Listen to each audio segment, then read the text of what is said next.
Hello. The Americans made a final attempt to invade Canada, but the Battle of Lundy's Lane during the summer of 1814 was fought to a draw. At sea, the powerful Royal Navy blockaded American, cutting off trade and allowing the British to coast at will. In 1814, the British burned Washington, but the Americans later repulsed British attempts to invade New York and Maryland, ending the invasion from Canada into the northern and mid-Atlantic states. In early 1815, after a peace treaty had been signed, but before this news had reached the Americas, the States defeated the British Army near New Orleans, Louisiana. It also took place in West Florida, where a 2-day battle for the city of Pensacola ended in Spanish surrender. In Britain, there was a mounting opposition to wartime taxation, and merchants lobbied for the resumption of trade with the United States. With the abdication of Napoleon, Britain's war with France ended, and Britain stopped impressment generally. This made moot the issue of American sailor impressment and removed one of the original causes of the war.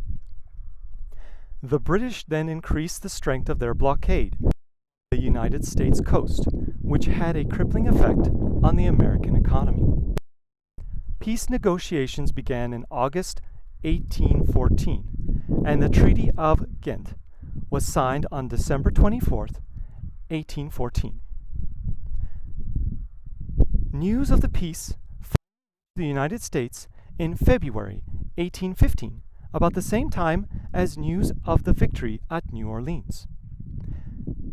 The Americans triumphantly celebrated the restoration of their national honor, leading to the collapse of anti-war sentiment and the beginning of the era of good feelings, a period of national unity. While Britain quickly forgot about the war, nationalistic mythology around it took hold in both the United States and Upper Canada. Both the restoration of honor and the Second War of Independence are important themes in American historiography and are considered important results by historians. The failure of the invasion of British Canada, advancement, and the evolving concept of Canadian identity and of Canada as a distinct region that would continue to evolve into a nation. A popular view is that everybody's happy with the outcome of the war. Americans are happy because they think they won. The Americans are happy because they know they won, and avoided being swallowed up by the United States. The British are happiest because they've forgotten all about it.